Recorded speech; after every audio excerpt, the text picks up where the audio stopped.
Puji Tuhan, Shalom Aleichem. Saya ucapkan selamat malam, selamat bertemu kembali dalam kasih Tuhan kita Yesus Kristus. Bersyukur pada Tuhan kalau malam hari ini kita dapat bertemu kembali untuk kita saling mendoakan, untuk kita menaikkan ucapan syukur kita melalui ibadah doa malam hari ini. Sebelum kita mulai ibadah kita, mari kita akan tunduk kepala, kita berdoa, mohon pimpinan Tuhan. Allah Bapa kami yang bertahta dalam kerajaan surga, hati kami penuh dengan ucapan syukur Tuhan atas segala penyertaan Tuhan, kemurahan Tuhan yang ada dalam kehidupan kami sepanjang hari ini. Dari kami bangun dengan tubuh jiwa roh yang sehat, Tuhan memberkati segala apa yang kami lakukan sepanjang hari ini. Bahkan Tuhan memberikan kami kemenangan untuk kami kembali membangun kesetiaan kami di dalam mengiring akan Tuhan melalui ibadah kami pada malam hari ini. Kiranya Tuhan sucikan dan kuduskan hati kami, kehidupan kami, layakkan kami kalau sebentar kami akan memulai ibadah kami, agar apa yang kami pujikan semua keluar dari hati kami merupakan ucapan syukur kami kepada Tuhan atas segala kemurahan Tuhan. Kami mohon pimpinan Tuhan untuk ibadah kami pada malam hari ini, dan kami serahkan dari awal pertengahan hingga akhirnya hanya di dalam satu nama Tuhan kami Yesus Kristus, Allah kami yang hidup. Haleluya. Amin. Kita akan pujikan pujian nomor 117. Bapa, lembutkanlah hatiku. Mari kita satukan hati kita untuk menaikkan setiap ucapan syukur kita kepada Tuhan melalui pujian kita. Bapa, lembutkanlah hatiku untuk dapat lebih mengasihimu. Bapa, bentuklah diriku untuk dapat menjadi saksimu dan mengerti rencanamu di dalam hidupku. Jadikan aku semakin indah di hadapanmu. Terima kasih Yesusku, terima kasih Yesusku. Puji syukur hanya bagi Tuhanku. Terima kasih Yesusku, terima kasih Yesusku. Puji syukur hanya bagi Tuhanku. Bapa, lembutkanlah hatiku untuk dapat lebih mengasihimu. Bapa, bentuklah diriku untuk dapat menjadi saksimu dan mengerti rencanamu di dalam hidupku. Jadikan aku semakin indah di hadapanmu. Terima kasih Yesusku, terima kasih Yesusku. Puji syukur hanya bagi Tuhanku. Terima kasih Yesusku, terima kasih Yesusku. Puji syukur hanya bagi Tuhanku.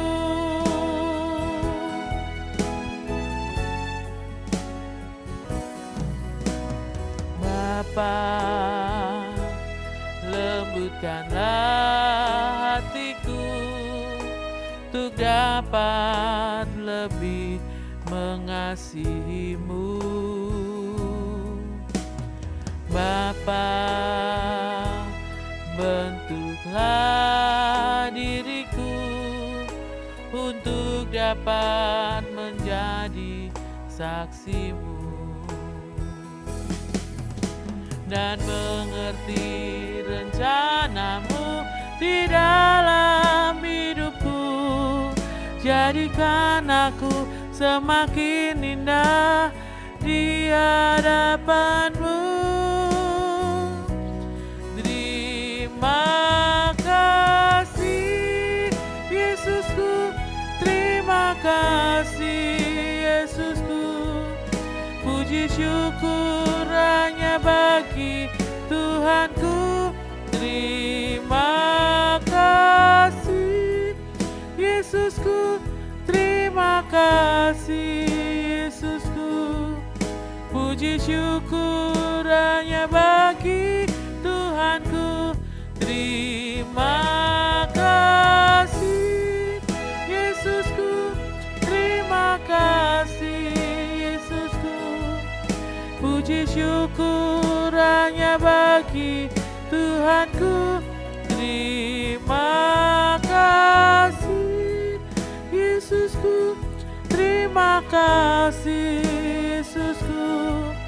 Puji syukur hanya bagi Tuhanku. Terima kasih Yesusku, terima kasih Yesusku. Puji syukur hanya bagi Tuhanku. Terima kasih Yesusku, terima kasih Yesusku. Puji syukur hanya bagi Tuhanku. Puji syukur hanya bagi Tuhanku. Puji syukur hanya bagi Tuhanku.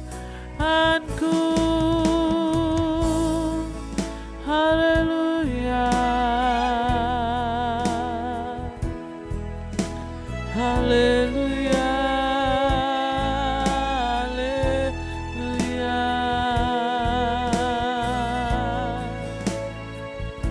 haleluya,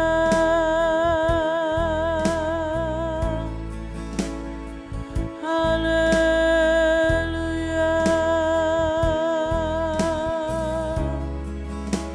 Kami sembah Engkau Yesus.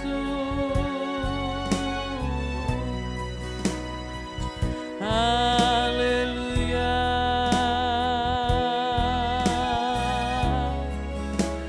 Puji syukur hanya bagi-Mu Tuhan.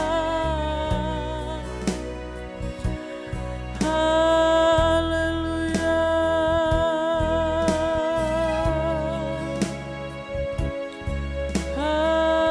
Haleluya.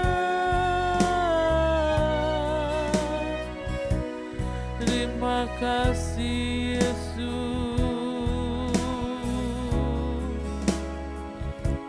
Terima kasih Yesus.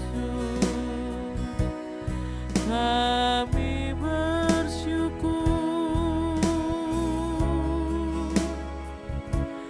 Kami bersyukur. Haleluya.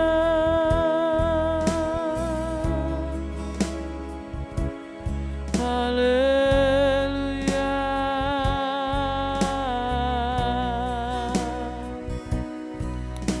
Jamah setiap hati kami Tuhan. Urapi kami Yesus.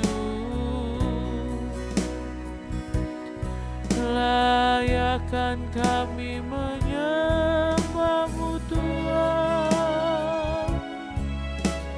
Terpujilah Engkau Yesus. Terima kasih, terima kasih. kuasai kami Yesus, satukan roh kami yang memuji-Mu. Terpujilah nama-Mu, kami sembah Engkau Tuhan, kami sembah Engkau Yesus. Haleluya,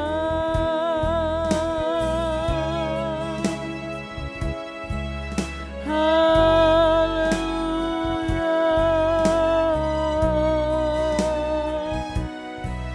kami mengasihi-Mu Yesus, kami mau lebih mengasihi-Mu. Haleluya, haleluya, haleluya.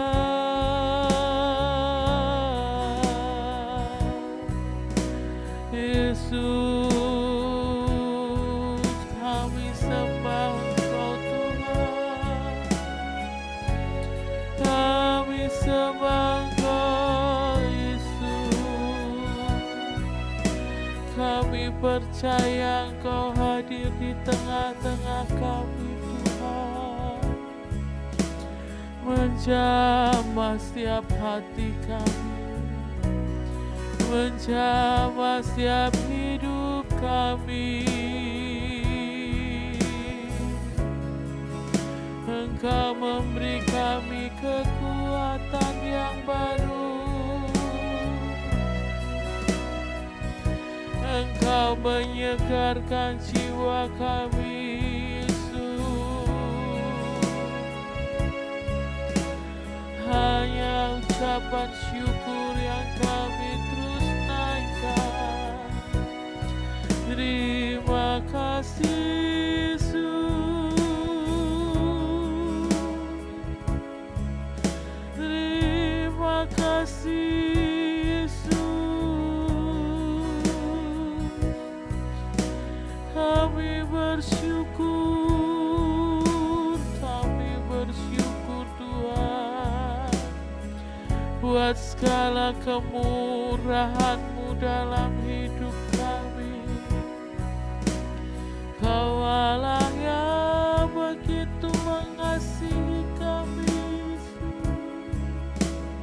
Terima kasih, terima kasih. Haleluya, haleluya, haleluya. Engkau Allah yang baik, Kau tak pernah meninggalkan kami Tuhan. Engkau Allah kami yang setia. Terima kasih, terima kasih. Haleluya, haleluya, haleluya,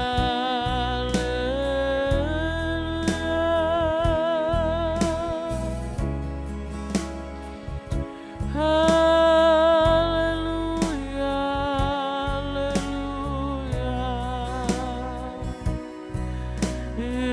Yesus, kami tinggikan nama-Mu Tuhan, kami agungkan Engkau Yesus.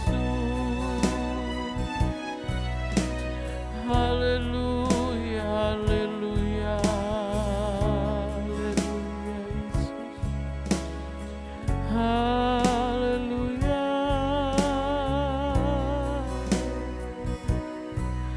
haleluya, haleluya. Terima kasih Yesus.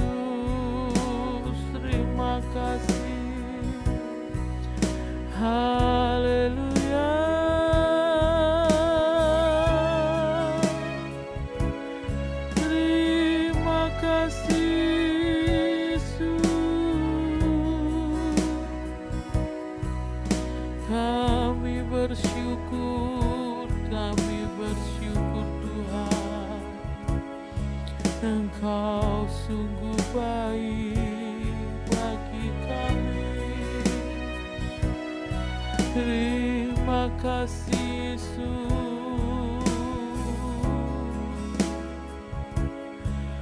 kami bersyukur. Terima kasih buat penyertaan-Mu Tuhan. Terima kasih buat kesehatan kami. Terima kasih buat keluarga-keluarga kami Yesus. Terima kasih Yesus. Kami bersyukur Tuhan. Engkau selalu ada bagi kami. Kami bersyukur Yesus.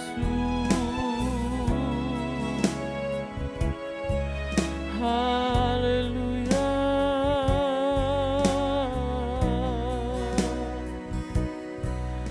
Haleluya, haleluya.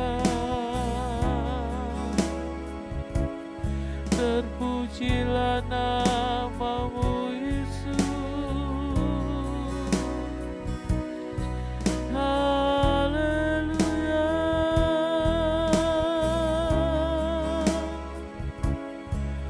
Haleluya.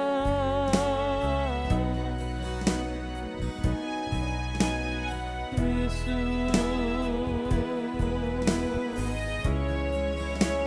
kami bersyukur padamu Tuhan. Haleluya, haleluya.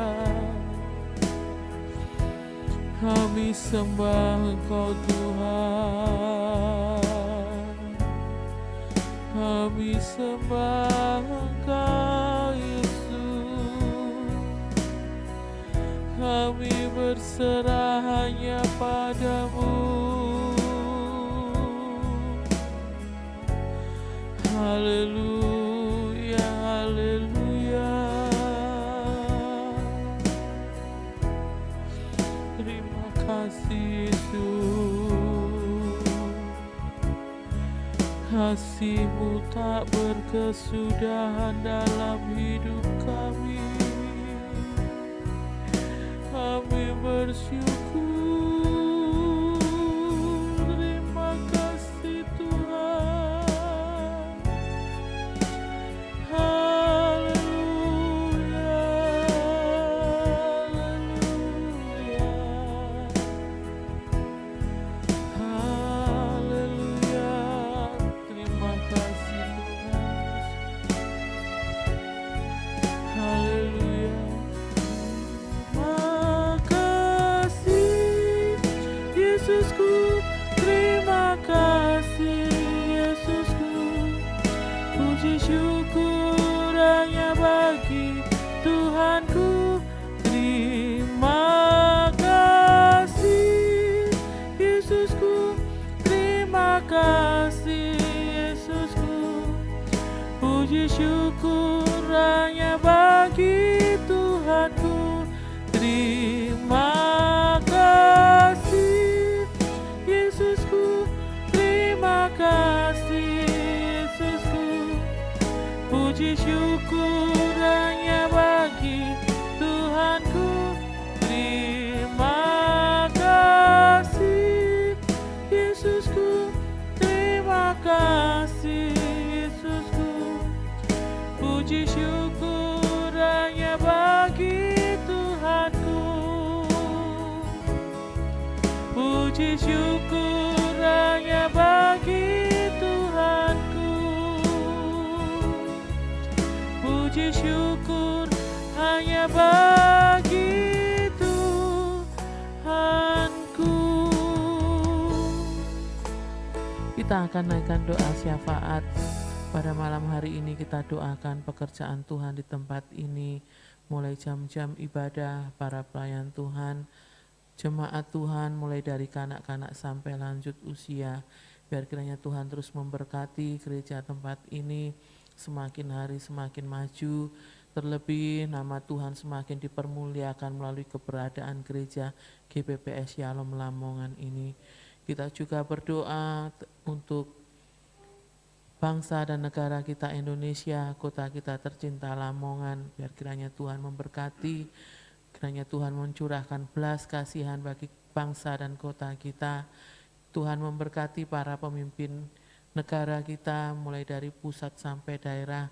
Kita doakan juga tenaga medis, para medis, aparat keamanan TNI Polri, kiranya Tuhan terus memberikan kekuatan kesehatan, menambah-nambahkan hikmat marifat dari Tuhan, sehingga mereka semua dapat mengatur bangsa dan negara kita, kota kita juga. Terus kita bawa dalam doa untuk pilkada tanggal 9 Desember nanti, biar kiranya Tuhan menolong, Tuhan memberkati seluruh daerah-daerah yang mengadakan pilkada, aman, damai, berjalan dengan baik dan terpilih. Amen. Pemimpin yang takut akan Tuhan.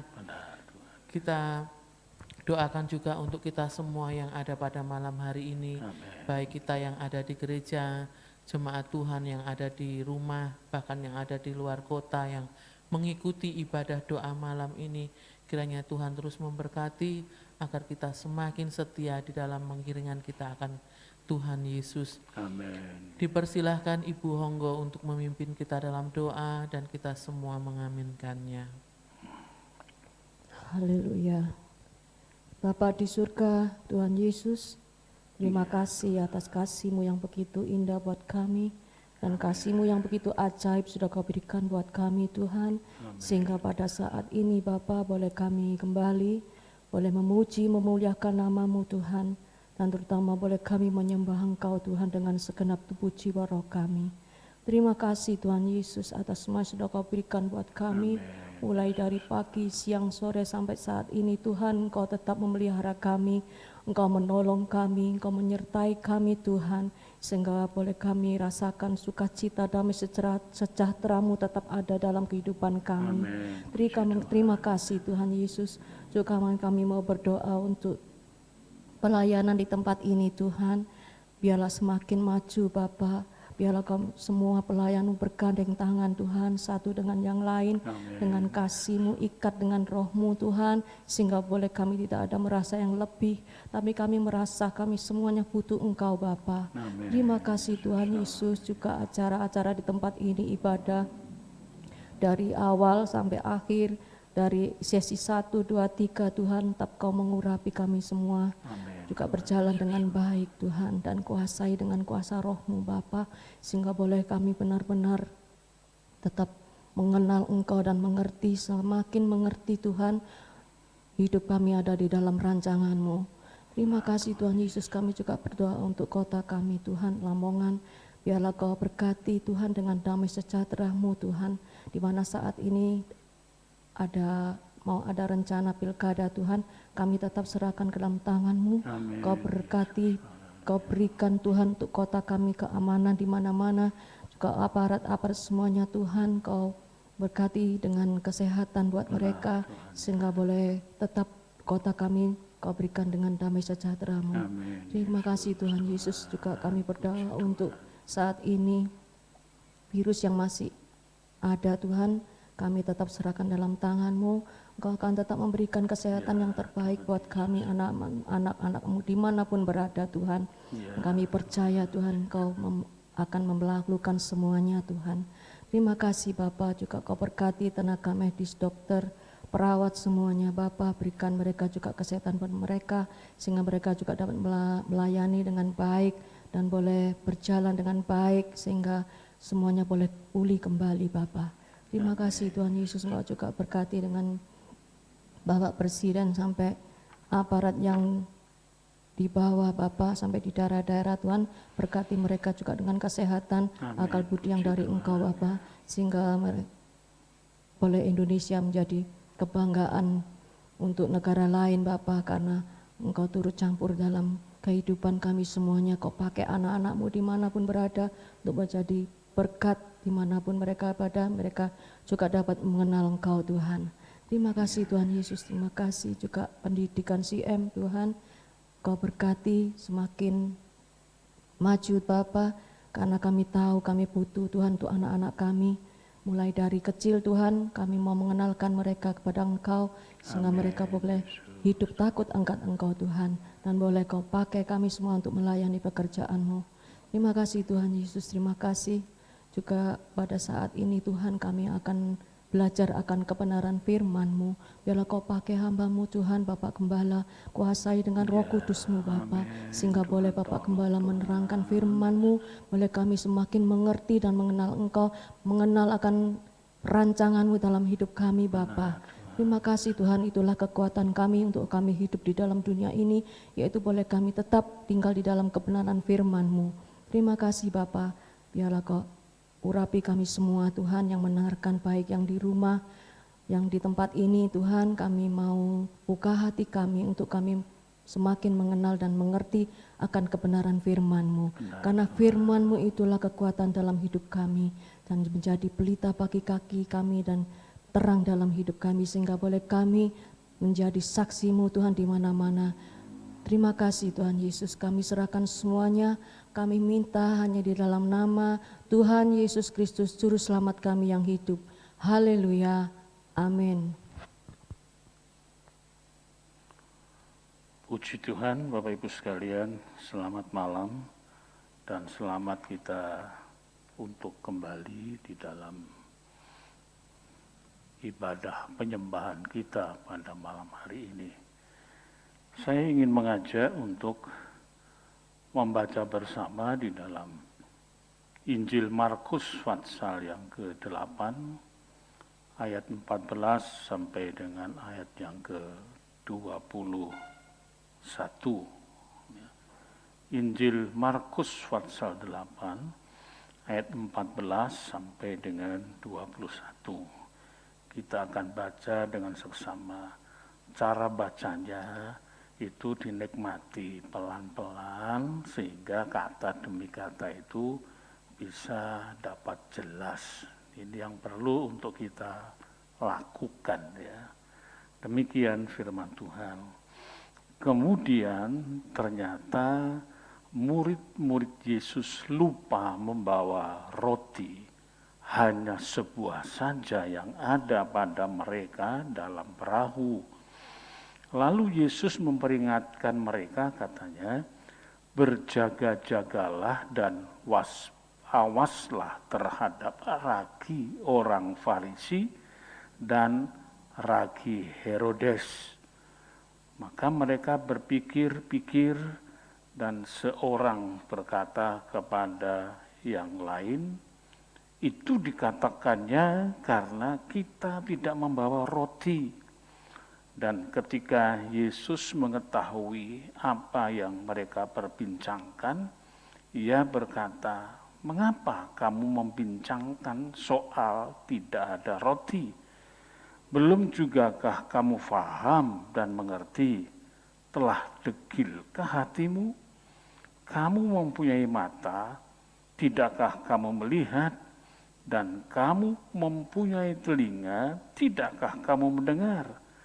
Tidakkah kamu ingat lagi pada waktu aku memecah-mecahkan 5 roti untuk 5.000 orang itu, berapa bakul penuh potongan-potongan roti kami kumpulkan? Jawab mereka, 12 bakul. Pada waktu 7 roti untuk 4.000 orang itu, berapa bakul penuh potongan-potongan roti kamu kumpulkan? Jawab mereka, 7 bakul. Lalu katanya kepada mereka, masihkah kamu belum mengerti? Amin. Saudara, kita wajib mendengarkan firman itu, pengajaran itu, tatkala kita membacanya juga dengan hati-hati, dan hendaknya menyendengkan apa yang menjadi didikan atau ajaran dari Tuhan. Di dalam pembacaan kita tadi ada satu hal, yaitu tentang roti. Waktu Tuhan Yesus menyatakan untuk berjaga pada ragi orang Farisi dan Herodiani yang pada pasal 16 Injil Markus ayat yang ke-6 ditunjukkan ragi dari Herodias adalah raginya orang Saduki.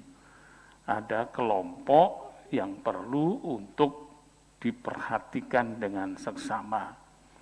Tetapi mereka menanggapi itu pada peristiwa yang sifatnya adalah hal-hal yang sangat dangkal, yaitu berpikiran tentang 4.000 orang yang kemudian mendapatkan jaminan, 5.000 orang juga mendapatkan jaminan dari pemecahan roti dan sedikit ikan. Mereka menganggap itu sebuah sindiran kepada mereka semua. Ini betul-betul sangat disayangkan.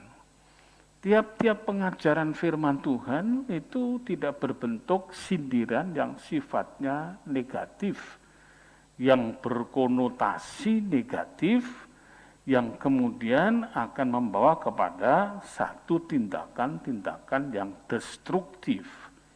Ini perlu kita lihat. Sekarang ini sangat sensitif keberadaan bangsa kita ini. Sangat sensitif keberadaan dari negeri kita ini secara psikologisnya. Maka itu perlu untuk mencermati ajaran apa, undang-undang apa, peringatan yang bagaimana, itu harus dipelajari sesuai dengan kontekstualnya. Jadi bukan kemudian diaduk-aduk, dicampur-adukkan, kemudian diambil sebuah kesimpulan yang sifatnya sembrono. Tatkala Tuhan Yesus beliau menyampaikan, berawas-awaslah terhadap raginya orang Farisi dan ragi Herodias yang diterangkan di dalam pasal 16 ayat yang ke-6, ragi Saduki. Ini perlu untuk diperhatikan. Ini menyangkut kepada proses kehidupan selanjutnya sebagai murid yang diajarkan dan dididik menurut ajaran-ajaran dari Tuhan. Patut untuk berjaga. Kalimat yang dipinjam Tuhan adalah kalimat yang dimengerti semua. Ragi itu termasuk makhluk Tuhan, ciptaan Tuhan. Ia adalah sejenis dari bakteri yang sudah ada sejak zaman dulu kala. Itu merupakan sentuhannya, dan sifat ragi itu adalah mempengaruhi semuanya dan merubah karakternya, merubah bentuk dan sifat-sifatnya. Dan tidak ada satupun yang terkena ragi itu kemudian dia tidak terimbas di dalam pengaruh dari proses peragian itu atau proses fermentasinya. Saudara, kita bisa melihat kalau kedelai itu kemudian diberikan ragi, maka dia terproses jadi tempe. Lalu kemudian kita melihat jikalau singkong itu kemudian diberi ragi, terproses menjadi tape. Dan singkong dengan tape, kedelai dengan tempe, itu karakternya sudah sangat berbeda, berubah di dalamnya. Dan inilah yang dimaksudkan Tuhan. Kenapa Yesus mengambil perumpamaan ragi ini? Karena ragi itu sifatnya mengubah secara infiltran, masuk ke dalamnya, merubah dari dalamnya, struktur-strukturnya semua diubahkan. Sehingga menjadi satu hal atau barang atau benda atau makanan yang baru, yang harus diberi nama juga baru sesuai dengan karakternya. Maka ini yang hendak disampaikan Tuhan Yesus kepada mereka semua, murid-muridnya. Saudara perhatikan di situ, kalau kita memperhatikan dengan seksama, dua kelompok ini, yaitu kelompok Farisi dan Saduki, ini memang menguasai di dalam kehidupan zaman pendudukan dari orang-orang Romawi.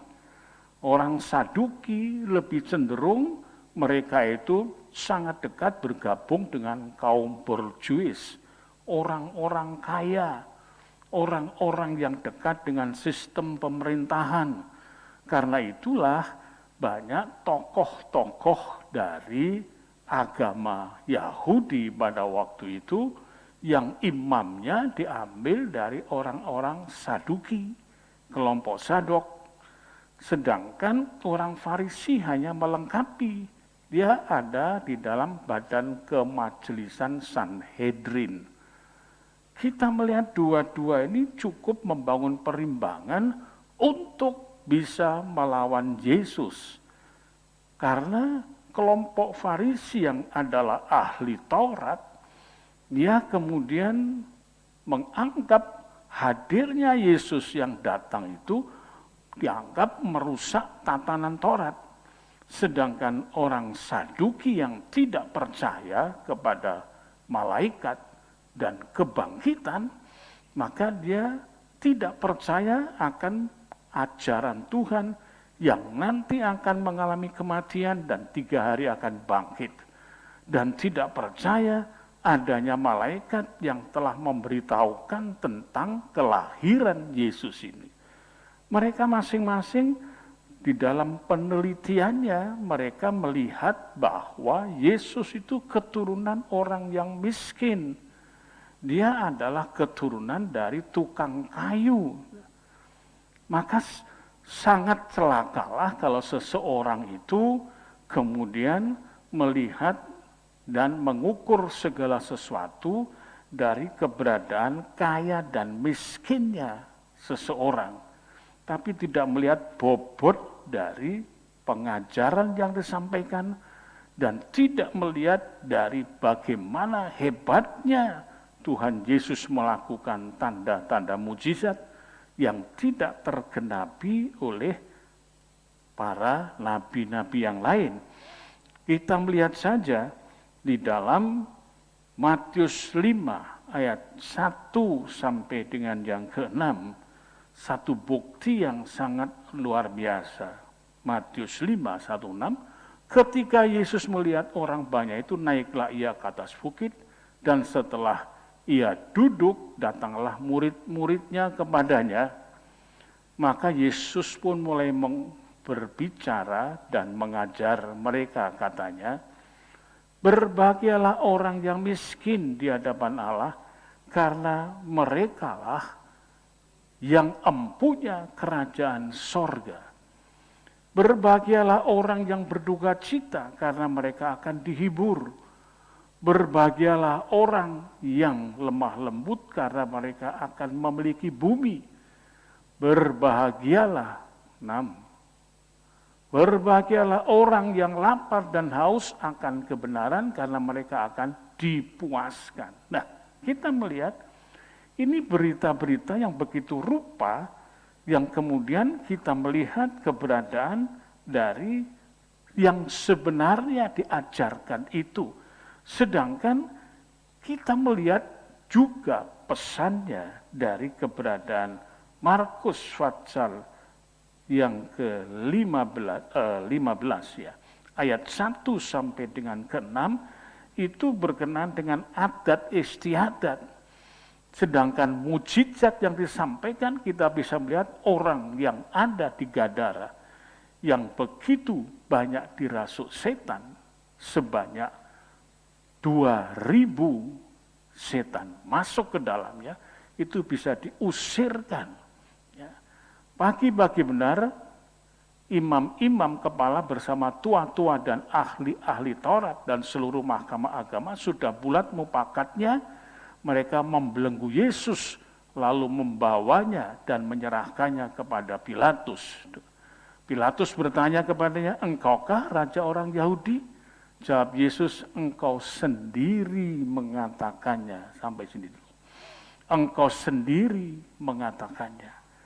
Jadi kita melihat bahwa keberadaan dari kuasa Tuhan dinyatakan. Tanda-tanda mujizat dinyatakan, bahkan diawali dari baptisan Yesus. Matius 3 ayat yang ke-16 dan ayat yang ke-17. Sesudah dibaptis, Yesus segera keluar dari air, dan pada waktu itu juga langit terbuka, dan ia melihat Roh Allah seperti burung merpati turun ke atasnya. Ini tanda mujizatnya. Lalu terdengarlah suara dari sorga. Perhatikan alamatnya itu, sorga. Tidak ada sesuatu pun yang berani mengakui dan disaksikan sesuatu suara dari sorga yang menyatakan demikian. Inilah anakku yang kukasihi, kepadanyalah aku berkenan. Perhatikan, kepadanyalah aku berkenan. Jadi ini merupakan tanda mujizat yang sangat luar biasa. Kalau kita baca Fatsal yang kelima, ayat yang ke-9 dari kitab Markus, Fatsal 9, Fatsal 5 ayat 9 sampai 16, kita melihat apa yang diperbincangkan dan diberitakan di sana. Kemudian ia bertanya kepada orang itu, maksudnya orang yang di Gadara itu, siapa namamu? Jawabnya, namaku Legiun, karena kami banyak. Ia memohon dengan sangat supaya Yesus jangan mengusir roh-roh itu keluar dari daerah itu. Adalah di sana di lereng bukit sejumlah besar babi sedang mencari makan. Lalu roh-roh itu meminta kepadanya, katanya, suruhlah kami pindah ke dalam babi-babi itu, biarkanlah kami memasukinya. Yesus mengabulkan permintaan mereka, lalu keluarlah roh-roh jahat itu dan memasuki babi-babi itu. Kawanan babi yang kira-kira 2.000 jumlahnya itu terjun dari tepi jurang ke dalam danau dan mati lemas di dalamnya. Maka larilah penjaga-penjaga babi itu dan menceritakan hal itu di kota dan di kampung-kampung sekitarnya. Lalu keluarlah orang untuk melihat apa yang terjadi. Mereka datang kepada Yesus dan melihat orang yang kerasukan itu sudah duduk, sudah berpakaian, dan sudah waras. Orang yang tadinya kerasukan legiun itu, maka takutlah mereka. Orang-orang yang telah melihat sendiri hal itu menceritakan kepada mereka tentang apa yang telah terjadi atas orang kerasukan setan itu dan tentang babi-babi itu. Nah, jelas saudara, ini sesuatu hal yang sangat mentakjubkan. Belum pernah ada peristiwa bahwa seperti ini kejadiannya. 2.000 setan tunduk oleh melihat Yesus. Dia tersungkur dan dia minta supaya dibelas kasihani. Dan ujung-ujungnya minta supaya diizinkan. Perhatikan ini. Meminta izin untuk masuk ke dalam media yang lain, yaitu babi-babi yang ada. 2.000 ekor babi. Nah saudara, kita melihat bahwa jikalau kemudian mereka itu meminta akan tanda tentang kehebatan Tuhan. Apakah Tuhan itu memang betul-betul dia adalah dari Allah? Kalau kita periksa bagaimana kelanjutannya, tatkala Yesus kemudian disalibkan, maka dia mengatakan supaya turun dari salib itu, dan supaya ia menyelamatkan dirinya sendiri. Meskipun kata-kata itu ada di dalam rangkaian cacian dan makian, tapi itu tuntutan mereka.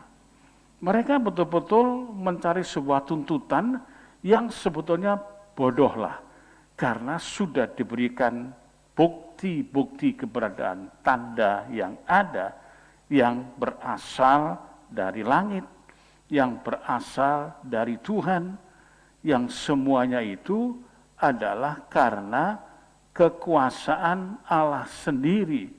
Dan kemudian mereka masih nyerekal istilahnya, mencari sesuatu, meminta tanda, dan meminta sebuah kenyataan yang ada.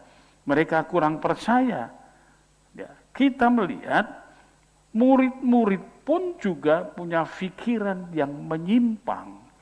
Ajaran yang disampaikan tatkala mereka berada di perahu dan mereka hanya membawa roti satu, dan tatkala Tuhan Yesus menyatakan hati-hati, waspada terhadap ragi orang Farisi dan Saduki, mereka berpikir tentang bagaimana mereka hanya membawa roti cuma satu. Dianggap itu sebuah sindiran. Saudara, banyak sekali orang yang salah di dalam memberikan penyataan kemampuan dirinya di dalam menerima pengajaran firman itu. Bukankah firman yang ada itu menata kehidupan kita? Bukankah firman yang ada itu membersihkan diri kita dari sangat-sangat dosa? Di dalam 119 ayat yang ke-105 telah dinyatakan dengan jelas dalam kitab Mazmur atau Zabur itu, firman-Mu itu pelita bagi kakiku dan terang bagi jalanku. Apa maksudnya? Bahwa firman itu menjadi petunjuk langkah kehidupan yang tepat, baik waktu siang atau malam, dalam pengertian yang jelas, dalam perkara yang mudah dapat untuk dilakukan ataupun yang sukar dan sulit. Firman itu menjadi sesuatu pedoman dalam kehidupan.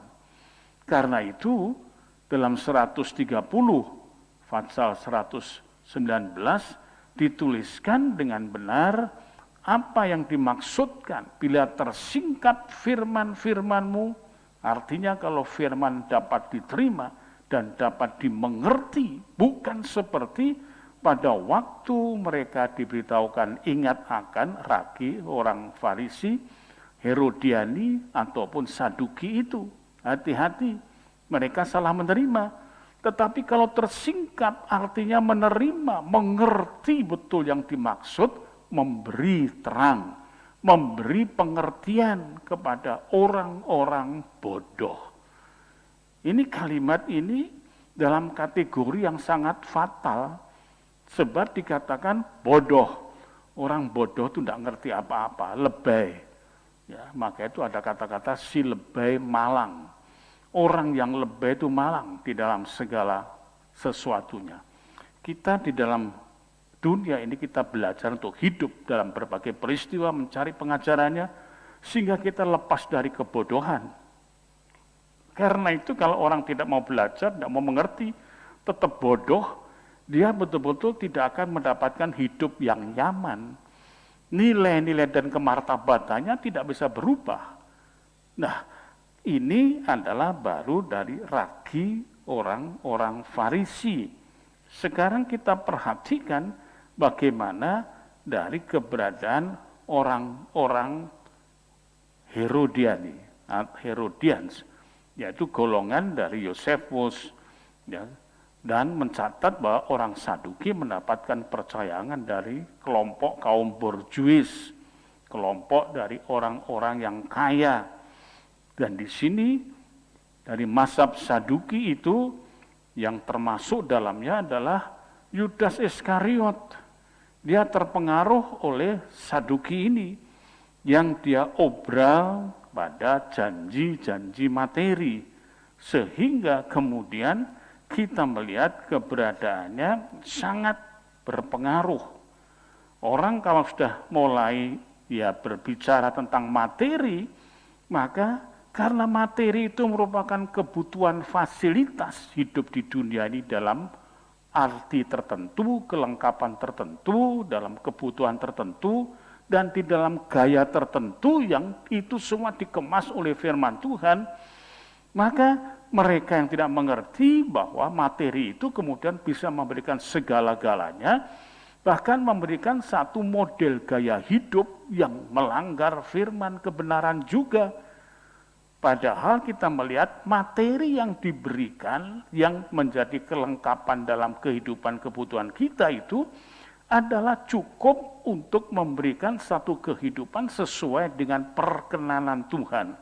Tidak melampaui batas di dalam keberadaan angkara murkanya. Karena itulah, maka Tuhan mengatakan dan diterangkan dengan cukup jelas, di mana ada hartamu, di situ hatimu. Jadi berhati-hatilah.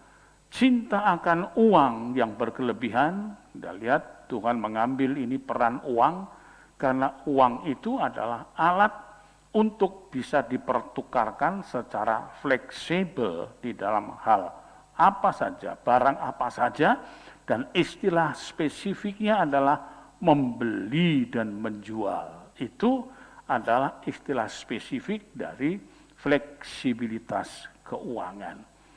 Maka uang ini bisa membuat sesuatu penyesatan, dan itu adalah keberadaan dari orang-orang yang dari kelompok Saduki, yang dia lebih mengetengahkan hal-hal keduniawian.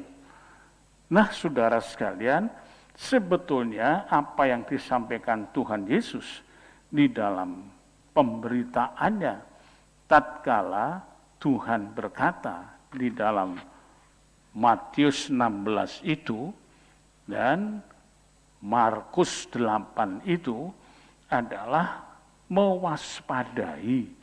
Artinya, apa pengajaran Tuhan yang sudah ada, Tuhan tidak inginkan itu kemudian terdongkrak dengan karena keberadaan Parisiisme dan Sadukiisme. Yang Farisi menuntut lebih lagi, seolah-olah Tuhan itu dapat disetir sesuai kebutuhan. Maka itu Tuhan mengatakan untuk orang seperti itu tidak diberikan tanda. Tidak diberikan tanda. Kenapa? Mau mensetir Tuhan, mau mengendalikan Tuhan. Dan yang kedua, Saduki yang tidak percaya akan keberadaan dari kematian dan kebangkitan serta malaikat. Ia pun juga mengajukan pertanyaan tentang pernikahan kalau sudah di dalam alam kubur atau sudah mati. Dengan mengajukan si A, si B, si C, si D, semua 7 orang itu sudah pernah menjadi istrinya dari seseorang X misalnya. Lalu kemudian mati semua. Nanti kemudian di alam sana akan jadi istri siapa kan? Ini betul-betul penyesatan, konsep berpikir yang salah, yang kemudian berkembang dalam berbagai-bagai hal bahwa di sana nanti masih ada pernikahan lagi dan lain sebagainya. Injil tidak pernah mengatakan orang yang sudah mati, sudah meninggal, keberadaannya sama seperti malaikat Tuhan. Nah, saudara, sangat betul-betul kita harus memperhatikan ragi-ragi yang pengaruhnya begitu kuat, yang merubah sebuah tatanan pengajaran yang fundamental dari Tuhan, kemudian dirubah untuk kembali menduniawi dan membawa kehancuran hidup. Maka itu marilah kita bersama memperhatikan firman dengan seksama, pengajaran dengan seksama, jangan melenceng. Dan kemelencengan yang paling membawa dampak yang merugikan adalah dia mengira firman Tuhan yang disampaikan itu adalah sindiran bagi dirinya sendiri. Bukan sindiran, tetapi lebih dari sekedar itu, pengelurusan untuk membangun kehidupan kita sesuai dengan firman. Kalau sindiran itu kata-kata yang tidak bertanggung jawab, yang lontarannya didorong dengan hati yang culas, hati yang membenci, hati yang tidak di dalam kekudusan. Tapi firman Tuhan yang benar adalah sesuatu yang diungkapkan sesuai dengan hati yang kudus, hati yang suci, hati yang berkenan di hadapan Allah. Karena itu para pengkhotbah yang menyampaikan firman Tuhan, jangan pernah memakai itu sebagai sesuatu yang menyindir seseorang. Ingat, untuk tidak terjebak di dalam penyindiran, hiduplah kita sendiri di dalamnya itu. Seperti Yesus juga hidup, untuk melakukan apa yang diajarkan oleh Bapa di sorga. Maka itu perlu ini disadari oleh para pengkhotbah. Ia akan lepas dari kebiasaan sindir menyindir itu jikalau hidupnya penuh dengan kekudusan, kebenaran, dan dia menyampaikan firman itu dengan kebenaran yang paling dalam, yang paling tahu siapa? Tuhan Yesus sendiri.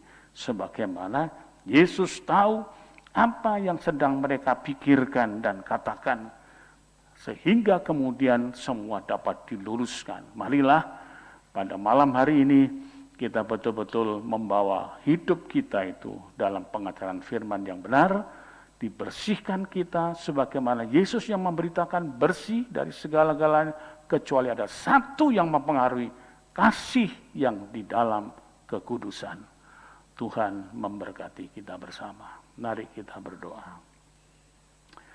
Bapa yang baik, kami tahu ragi orang Farisi dan ragi orang Saduki adalah ragi-ragi yang dibawakan di dalam kejelusan hati, yang dibawa bukan untuk mengerti dan bertobat, tetapi menantang dan tidak ada ketundukannya.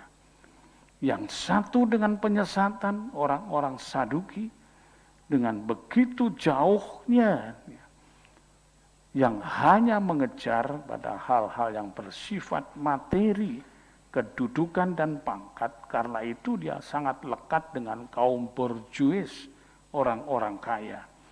Sedangkan orang Farisi merasa telah melakukan sesuatu terhadap Taurat Tuhan, tetapi dia sendiri pun melanggar Taurat itu dengan meniadakan hukum yang kelima yang dia ajarkan, jikalau engkau sudah memberikan hartamu kepada rumah Allah, maka engkau tidak wajib untuk menghargai, merawat, mengelola, dan menjamin orang tua. Jauhkan kami dari hal ini, dari hal kepicikan-kepicikan itu, karena engkau menerangkannya dengan cukup jelas. Adanya hal itu diterima dengan keliru dan salah, karena mereka berpikir di dalam penyesatan dan tidak memikirkan firman itu adalah benar ya dan amin, dan diberitakan oleh orang yang benar, yang hidupnya benar, dan yang kudus di dalamnya dengan tujuan satu, membangun kehidupan dalam pertobatan untuk Tuhan, dan tidak ada lekatan materi yang di dalamnya sesuai dengan apa yang diinginkan, berlawanan dengan yang diinginkan oleh orang Saduki, dan juga tidak merebut kedudukan yang tinggi, yang sangat berlawanan dengan bagaimana yang diinginkan oleh orang-orang Farisi. Terimalah Tuhan kiranya doa kami, tuntunlah kiranya kami, mulai dari hamba-Mu sampai semua pelayan-pelayan Tuhan, semua jemaat Tuhan, semua yang mendengarkan, siapapun juga, agar mereka tahu apa dan bagaimana peringatan Kristus terhadap ragi-ragi ini yang memang merusak banyak di dalam kehidupan kami pada belakangan ini, sehingga banyak yang terpengaruh di dalamnya. Di dalam nama Tuhan Yesus Kristus. Amin. Demikianlah saudara sekalian, baik yang di rumah, siapapun yang mendengarkan, ibadah doa kita ini selesai. Tuhan Yesus memberkati kesemuanya, dan kita akan bertemu lagi dalam ibadah doa malam pada hari Senin pukul 18.30 sampai selesai. Tuhan Yesus memberkati kita semuanya.